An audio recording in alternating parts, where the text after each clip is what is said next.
This podcast is brought to you thanks to the generous support of Whistler Blackcomb, leaders in delivering adventure. We're motivated by, maybe a summit or a ridge or whatever.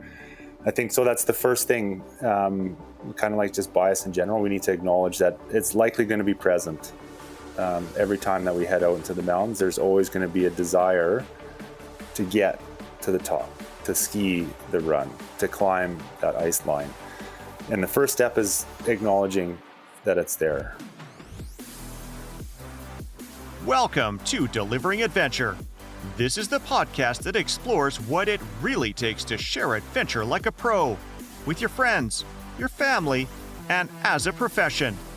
My name is Chris Capio, and I'm coming to you from Whistler, British Columbia.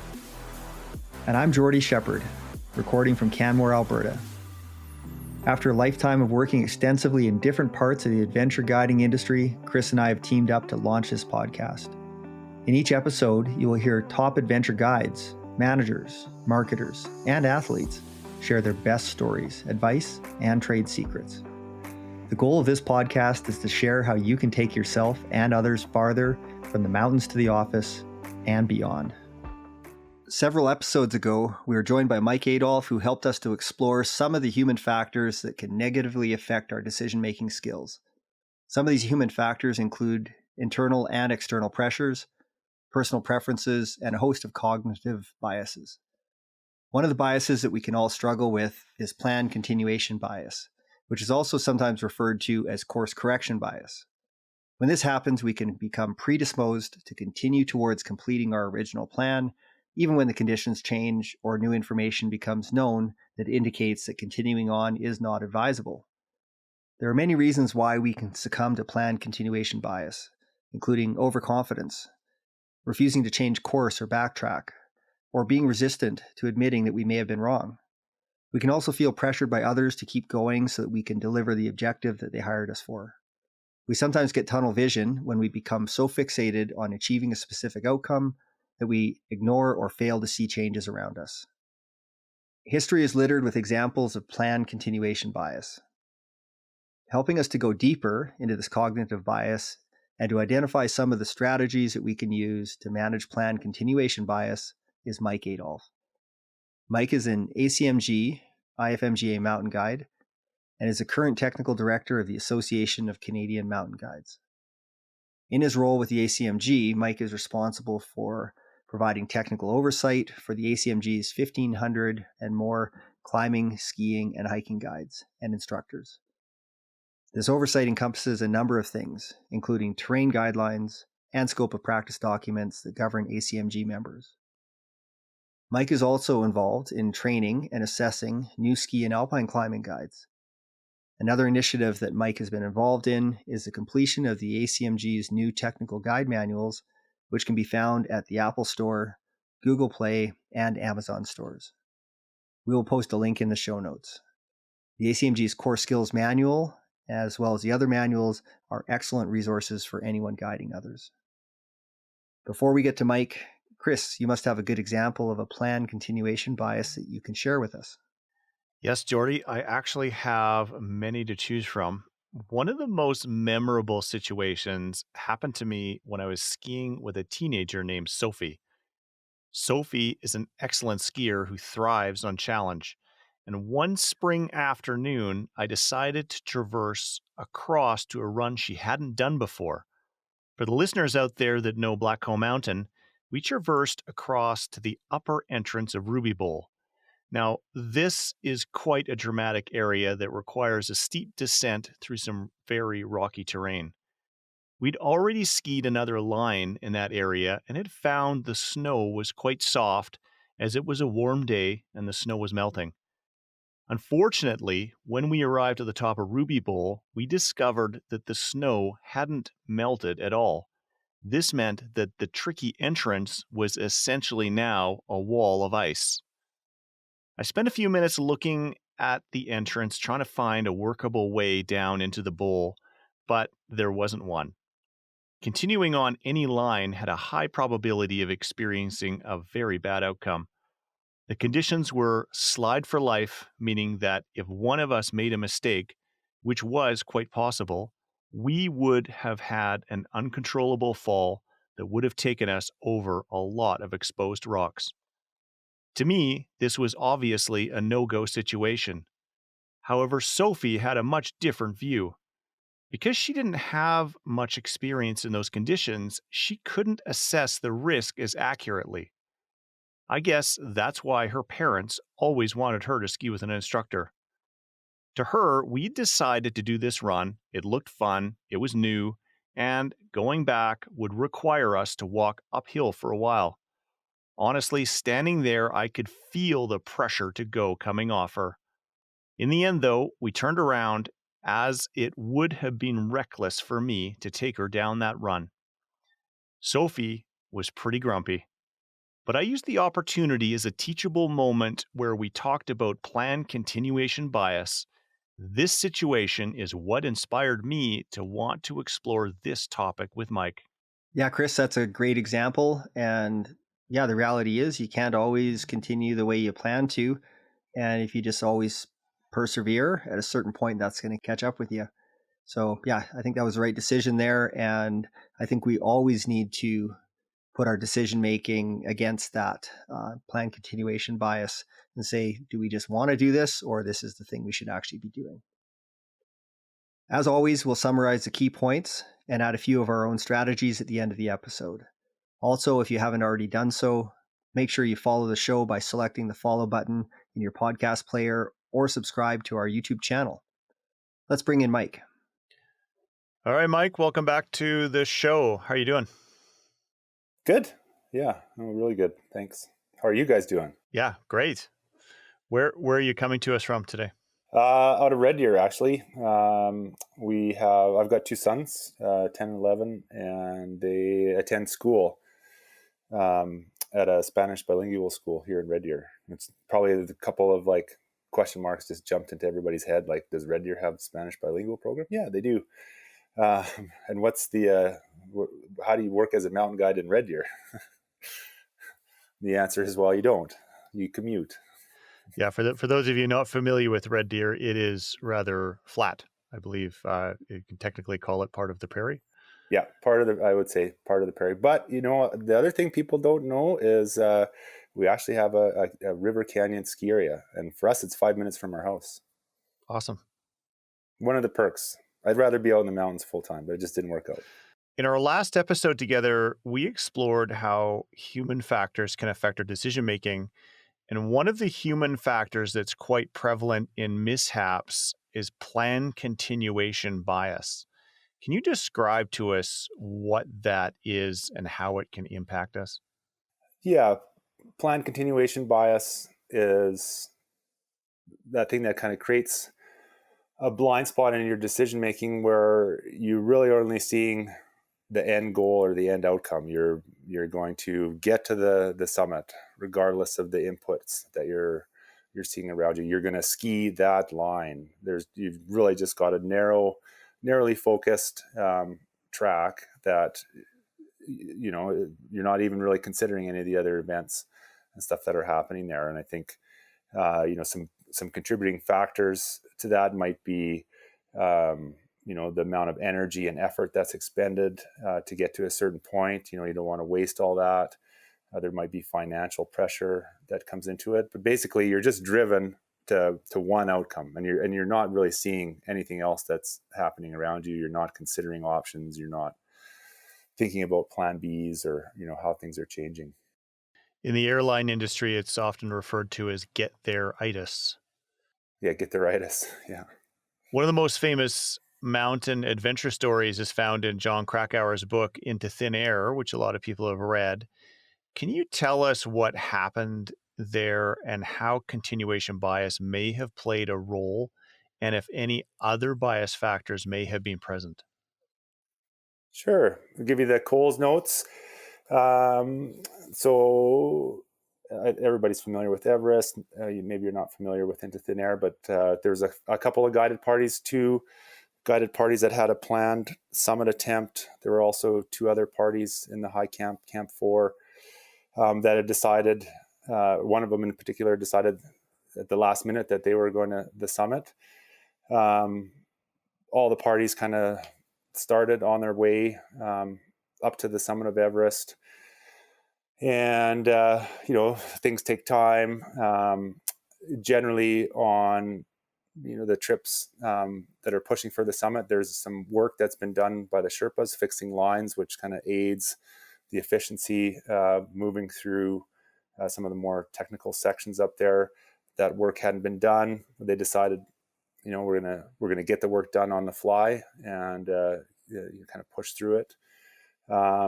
So there was some time delays. There was, some crowding issues with the multiple parties on the mountain, and it just so happened that they ended up extending the amount of time that they had agreed upon being on the mountain. So the turnaround time was kind of continually bumped in an effort to get everybody that had paid, a large sum of money to get up to the summit.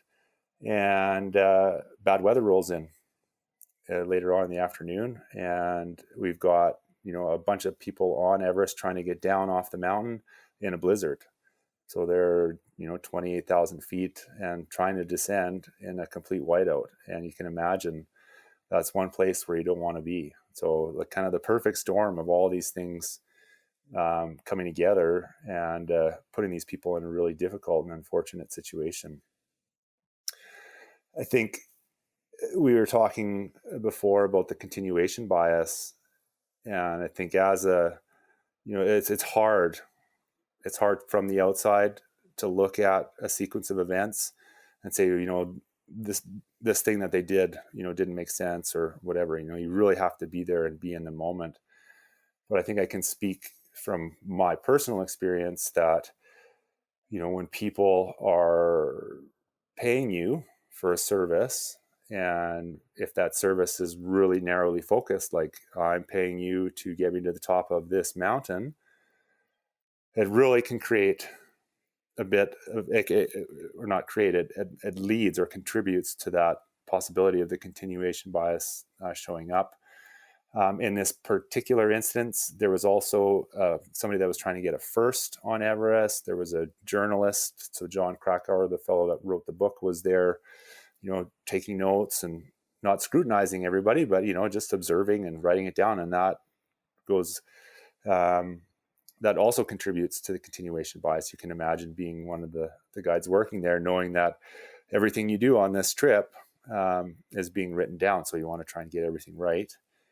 And the other thing is, the storm came in, everybody got shut down on the mountain, a bunch of people lost their lives. And, obviously our hearts go out to the people that were impacted there.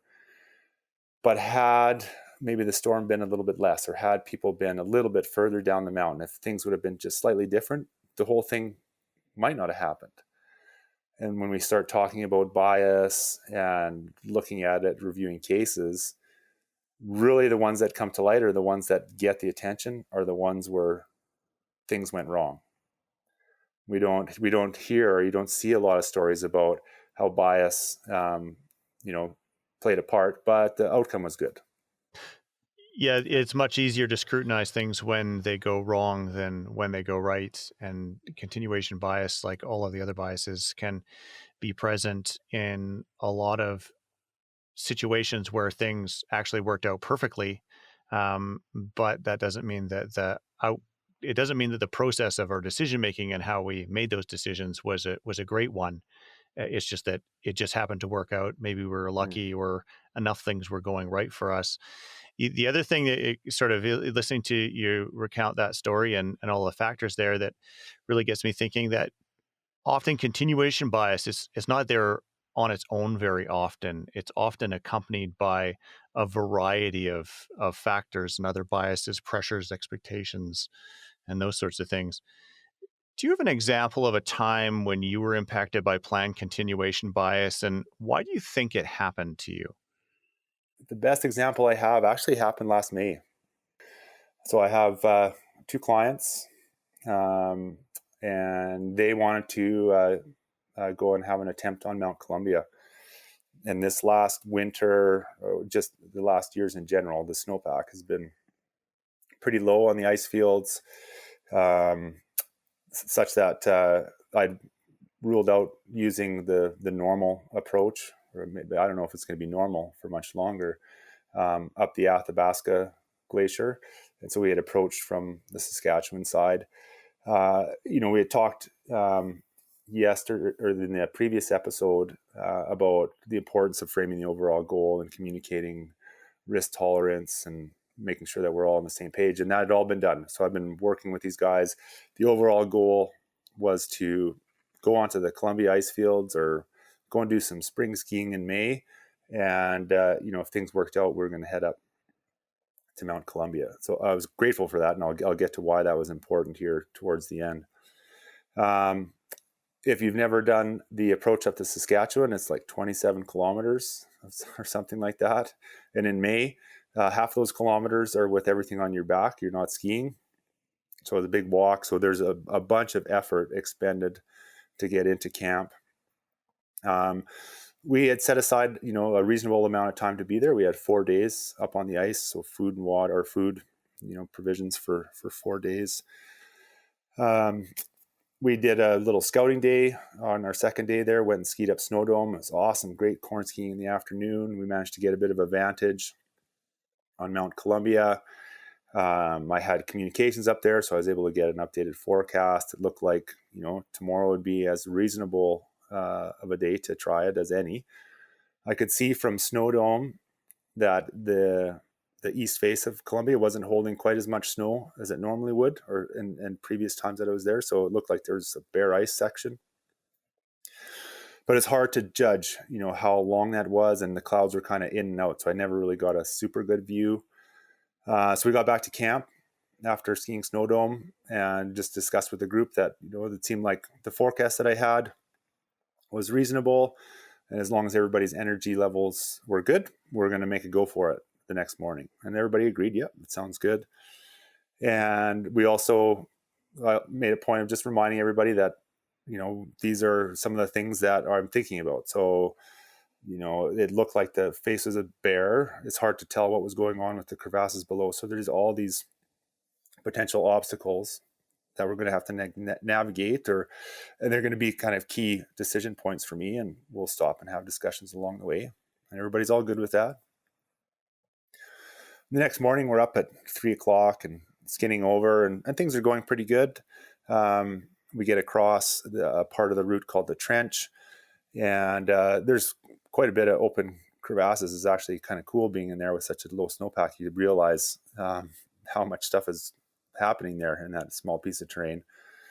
Work our way over, and we're getting up to the face, into kind of the final part of the ascent on the glacier before we'd actually access the face. And the whole morning, it's been in the cloud. The cloud line has been right at the base of the east face. So I haven't been able to see a single thing. And we work our way around, and I managed to spot, a way to access the east face. I knew it was going to be dry to start. And, the two clients that I have are super fit. They're super motivated. They're pumped. When you get to the base of the east face of Mount Columbia, you're 400 meters away from the top. And with good steps in snow, that's like a 45-minute to an hour excursion up to the top. And then, I don't know, half that time on the way down. We get to the base of the face and things are cool. And I'm thinking, how long is this going to take now that we're in, it's going to be front point. It's like alpine climbing. We've got a bare ice face. And from what I could see the other day, that's going to be somewhere between 60 meters and maybe 200 meters. I can't tell. So I explained to everybody that we'll go and have a look. And so we go 30 meters up. So we do a pitch up. The other thing, I guess, contributing to this is because there was two of them and I wasn't anticipating having to do alpine ice climbing. I only had 60 meters worth of rope, so I can only go 30 meters at a time. So anyways, you do one pitch and I'm thinking, this is just going to take too long. And I think, okay, well, I'll do one more and then see, because you can't quite see as much as I'd like. So I do another pitch. And at that point I get up to the top and I'm like, okay, let's have that timeout. We were talking about this in the other podcast. Let's evaluate what's going on. And so I say to myself, okay, I'm moving super slow. Right now things are cool, but that's probably largely due because there's cloud cover. If everything goes clear all of a sudden, things are going to warm right up. There's no snow, and there's no snow for above me for at least 30 or 40 meters, 50 meters.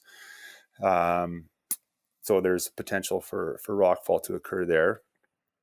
The clients are stoked. They're like, let's go. They're motivated. They've come all this way to get there. We're summiting. And so I can feel that wearing on me. And I take a moment to think about it, and I picture myself standing on the summit, because it was totally possible. I picture myself standing on the summit, and then the clouds clear. And now it goes from -5 to +15. And I've got to go down this thing. And I run that image through my head a couple of times, and I'm like, no, that's not happening. We're out of here. And so I make the hard decision to turn around. I tell the clients, I'm like, we're going down. And they're like, why are we going down? I'm like, well, and I kind of run them through my thought process and say, it feels really good now, but trust me, if it's 15 degrees out and we're on the descent and rocks are flying all around us, we're not going to feel very good. And, one of them's like, yeah, I totally get it. The other one's like, I don't know, I think we should go. We came all this way. And I was like, how am I going to get I'm trying to think of another argument, or not argument, but another point to consider. And the one client hits the other one and says, come on, he's the professional here. Let's go down. So, I was feeling the continuation bias, to push, to get to the summit, to deliver the product to the client. But I think I just got to a point where I felt like things were compounding, and took the moment to work through the process. And it became really apparent that, we were going to be slower climbing the last little bit to the top. Instead of being like an hour and a half return trip, it's probably going to be like 3 hours. That's going to be 1 o'clock in the afternoon. Good chance it's going to be clear. It's going to be 15 degrees. Rocks are going to be flying everywhere. And the option is going to be at that point to stay on the summit for the night, or, push it through the rockfall. So neither of those options seem like they're very good.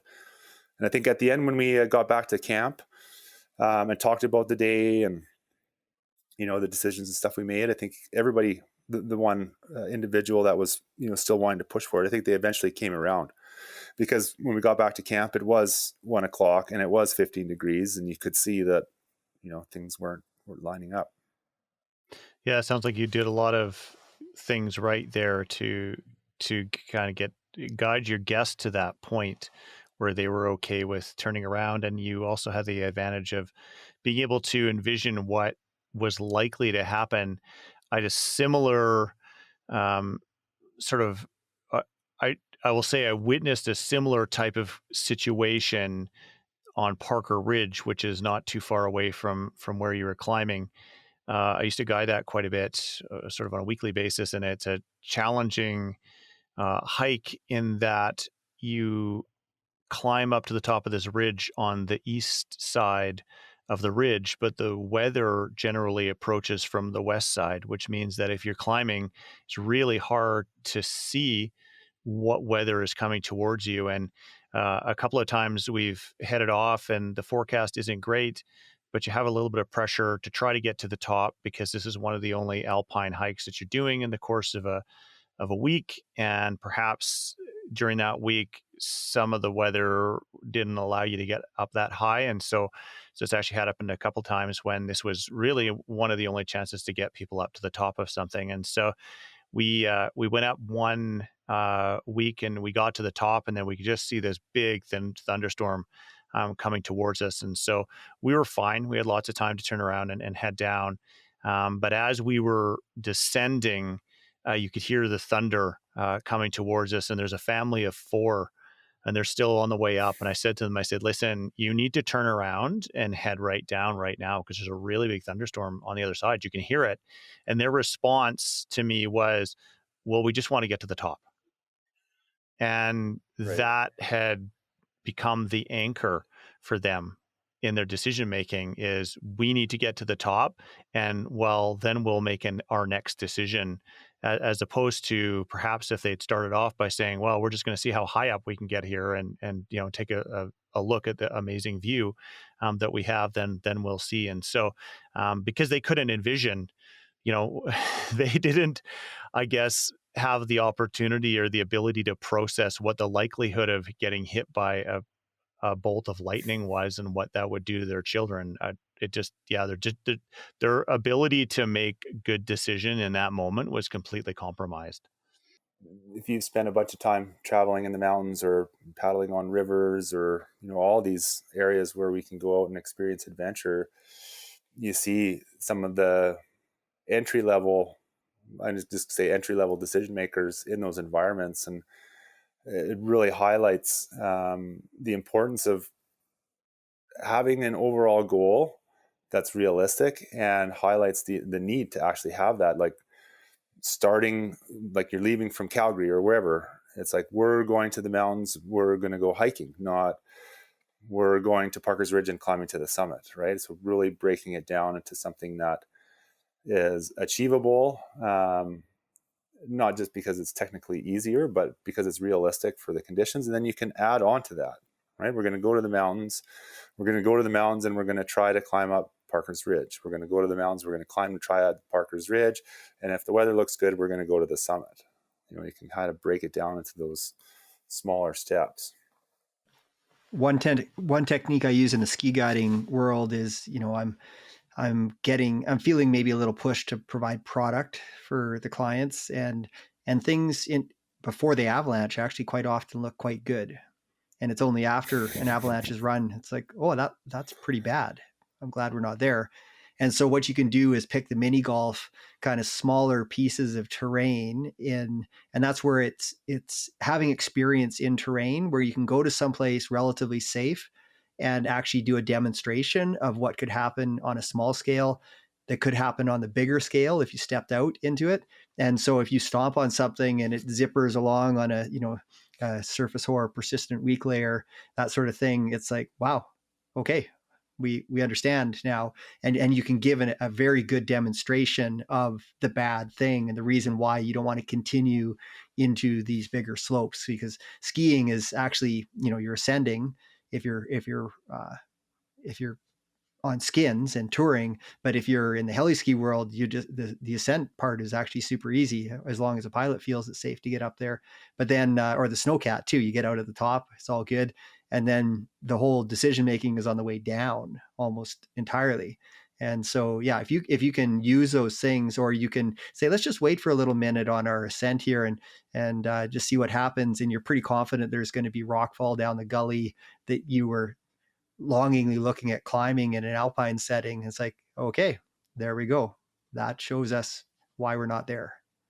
Mm-hmm. Yeah, I totally agree. So, Mike, how can we spot continuation bias in ourselves before it's too late? That's a tough one. I mean, a lot of the times when we're out there doing stuff in the mountains, out there recreating, seeking adventure, we're motivated by, maybe a summit or a ridge or whatever. I think so. That's the first thing, kind of like just bias in general. We need to acknowledge that it's likely going to be present. Every time that we head out into the mountains, there's always going to be a desire to get to the top, to ski the run, to climb that ice line. And the first step is acknowledging that it's there. The second one is getting buy-in from everybody else that you're with to acknowledge that it's there. And then, the third thing would be to, having agreed that this is a possibility, what are we going to do if, there's weather conditions or group conditions that say, hey, we should probably turn around. What are plan B? What's the plan C? What's the plan D or E, or however many you need to have to go on, and make sure that everybody's okay with that. I think that will go a long ways to, recognizing that it's there, but also giving yourselves options. And then you can also create a little bit of a list of what some of those things might be that come up, some of the key decision points that might come up in your day where you have to go, yeah, this is happening, we should probably turn around, or this isn't happening, we feel pretty good about this, or we looked at the snowpack, we saw this characteristic, we think that it means this. Creating a bit of a list of some of those key pieces of information that you're going to be looking for to assist in the decision. And then removing any other pressures that you can. So this kind of goes back to the whole pre-trip or your attitude towards getting out in the mountains. We're all carving out periods in our calendar to get out there. Time's precious, resources, we're spending money to get there. But just accepting that that's one of the inherent things that comes with getting out there, and it might not work out, or maybe not work out is a good idea, but we might not be able to make that ultimate goal. We might not be able to get to that summit, but we're still going to be able to go out and spend a couple of days together with some really cool people and really cool terrain. And if everybody can agree that that is over like the fundamental goal, you're going a long ways to help mitigate that continuation bias, I think. So we're going to leave this episode off here. Mike, thanks so much for joining us again. As usual, it's been awesome to get your perspective. In our next episode, we are going to continue this discussion with Mike and look at the other side of this topic, which is how we can determine if we should continue forward instead of turning around. When Mike isn't working for the Association of Canadian Mountain Guides and the Training and Assessment Program, he specializes in providing custom outdoor adventures to small groups. If you have an idea for a cool trip, you can shoot Mike an email at msadolph@gmail.com. You can also find Mike at mike@COE on Instagram. Additionally, you can visit the website www.viaferratacanada.com to learn more about the 2 Via Ferratas he has constructed in the David Thompson corridor. We've put all of these links in the show notes. So Jordy, listening to this discussion, what stood out to you? Well, Chris, let's start by defining planned continuation bias. It's when a person ignores the fact that conditions or the situation has changed in a way that should cause them to rethink their initial plan, but the person decides to push on towards their objective anyway. This happens quite a bit in the outdoor industry. So first of all, we'll talk about reasons for planned continuation bias. There are often a number of human factors at play, including pressure to keep going from others, a need or desire to make money if you're getting paid to keep going, and a belief that we are more likely to experience a positive outcome.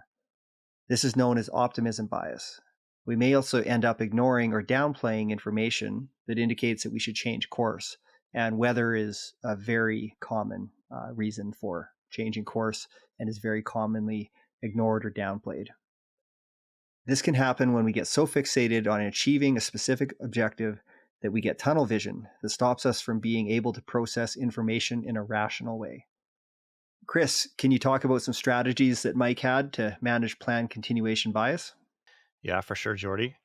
So one of the ones that I find to be very helpful is just being open-minded to new information. Another one is setting key decision points beforehand. So for example, using things like, we will decide if we will continue once we reach the ridge, or after lunch, or once we've worked on this skill. Another one is removing pressures beforehand. So examples of this can include communicating expectations, decision points, and the overall plan beforehand. If someone's really pushing hard to reach a certain objective, like making it to a certain point, it can be very beneficial to make it clear at the start that this might be the goal, but the plan could change. This is something I probably should have communicated to Sophie in my story at the start of the episode. It can also be important to clarify that the leader is ultimately responsible for this decision. When a leader does end up being in this discussion, they can find themselves in quite a lonely position. This is something that Aaron Tierney touched on in episode 4 of this season. It can also be helpful to set key indicators. This can come in the form of information or skill competencies that the leader might be looking for as things unfold. For example, we are only going to go down the river if the water level is below a certain height, or we will only ride down a higher level of trail once everyone has achieved a certain level of proficiency on their bike. These can be communicated beforehand, which can make it easier to justify aborting a plan when it becomes obvious that the weather, conditions, skills, or the speed of the group are not where they need to be successful in achieving the objective. Now, it's over to you, the listeners. What were your takeaways? We would love to hear from you. You can find our contact details in the show notes. And if you liked this episode, please share it with your social network so your friends can learn from Mike as well. Thank you so much for listening.